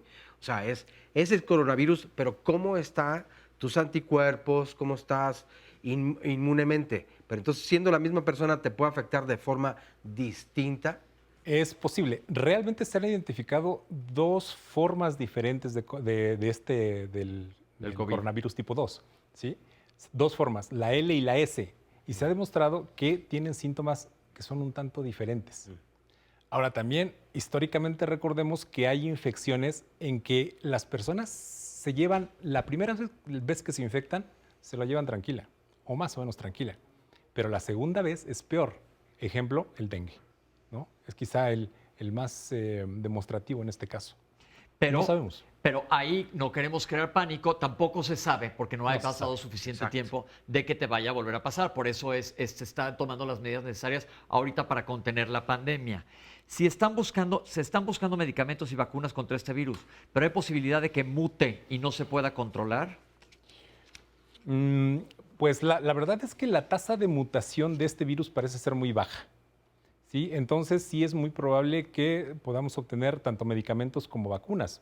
De hecho, ya hay algunos medicamentos que van en etapas avanzadas de investigación, entonces es muy probable que con esto se acelere más aún y ya tengamos algunas opciones para final de año. Para final de año. Para final de año. Hay que modificar nuestra dieta para elevar las defensas y disminuir el riesgo de enfermarse. Esto es muy importante porque siempre en televisión nos dicen, y yo contesto, es que hay que subir el sistema inmune. Digo, ¿subirlo a qué piso o cómo? No es que lo subes o refuerzas. Tú está regulado tu sistema inmunológico. Pero la dieta es importante, comer bien. Definitivamente, es una recomendación general, ¿no? Universal. Eso, independientemente de que exista o no coronavirus, comer Totalmente. adecuadamente. Mucha gente pregunta de suplementación de vitaminas. ¿Está demostrado que sirve o no sirve? No, pues igual ni sirve, si tienes una dieta balanceada, No la requieres. no la requieres, ¿no? Y no la requieres con COVID o sin COVID, ¿no? O sea, Un paciente que le recomendó una nutrióloga que pensaron que la mamá que se había expuesto al COVID y le dijo, vente, yo te pongo un suero con vitaminas para evitar que te dé el COVID. no, pues Es falso. totalmente falso. Ok, también porque no caigamos en charlatanería, que es algo que peleamos mucho aquí en Canal 11. ¿Este virus podría ser como el sarampión que ya te dio y se te quita y no te puede volver a dar? ¿O puede ser como la gripa que sí puede regresar? Lo mismo que acaba de Pues, decir. ya lo comentamos, ¿no? Como que hay que esperar más investigación, más tiempo que existe esta enfermedad para poder responder esa pregunta. ¿Qué es el efecto en rebaño? ¿En verdad es bueno que las personas que ya lo tuvieron salgan a la calle? Bueno, el efecto en rebaño es esta inmunidad que podemos compartir o que se ha compartido tradicionalmente en México, nuestra cultura. El niño que enfermaba de varicela lo llevaban con toda su familia, con todos sus primos, para que los demás se inmunizaran. La verdad es que les daba la enfermedad y ya se inmunizaban. Ahí sí es una inmunidad perdurable. En este caso no sabemos qué pase. No sabemos si esa persona que ya tuvo la enfermedad y que probablemente todavía tenga virus, pueda transmitir los virus ya un tanto debilitados para que los demás hagan una inmunidad.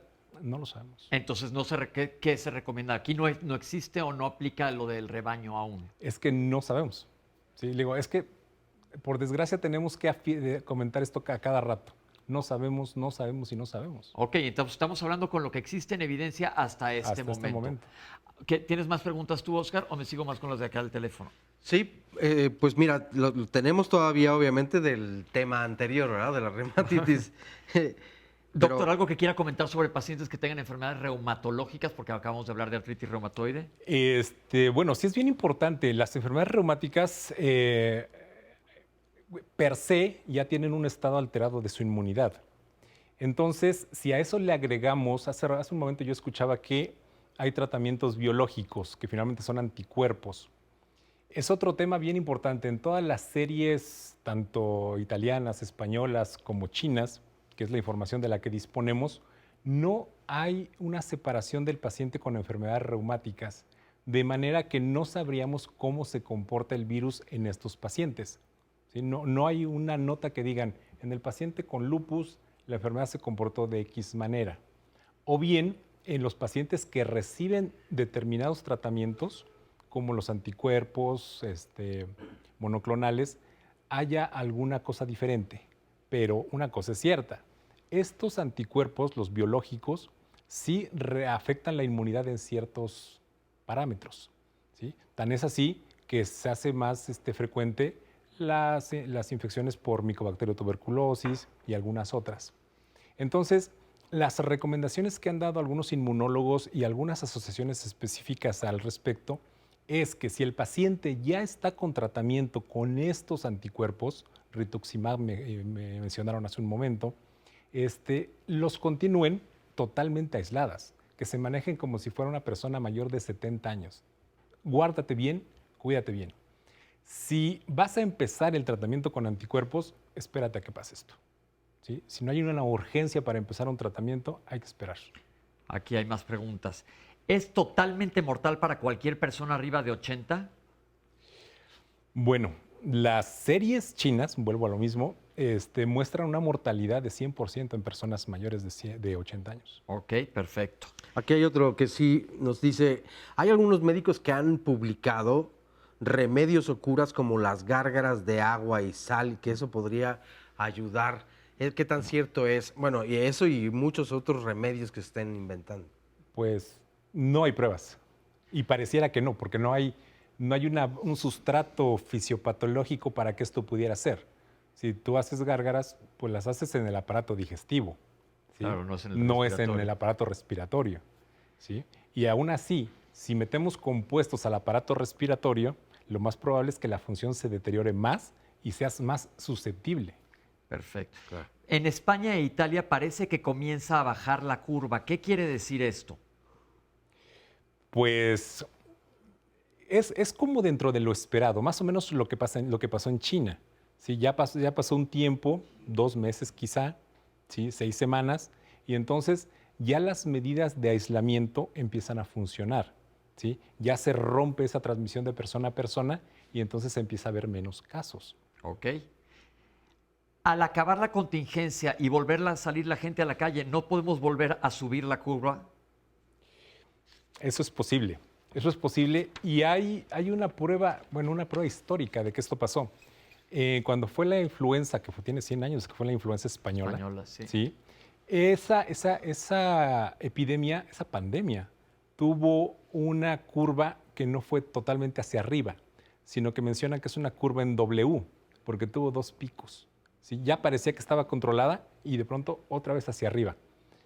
No lo sabemos, ¿no? Finalmente, seguramente, conforme se vayan sabiendo más cosas, sobre todo el comportamiento de la epidemia, nos irán dando algunas indicaciones adicionales. Pero podemos irnos fijando en todos los países de aquel lado que ya pasaron por ahí para ir viendo qué va a pasar. Doctor, muchísimas gracias. Se nos acabó el programa. Gracias por contestar todas estas dudas. Mucho, como dice el doctor, en este momento aún no sabemos. Esperemos que cada semana vayamos sabiendo más. Correcto. Y aplicar pues todo lo que sabemos. Oscar, mil gracias. Y gracias y a todas las personas que se comunicaron a través de las redes sociales, que nos compartieron sus dudas y desde luego que han estado acompañándonos todos los días en esta programación del 11. Ok, pues aquí estamos. Esto es Diálogos en Confianza, sección de salud. Gracias, Doc. Gracias. Hasta luego, hasta la próxima.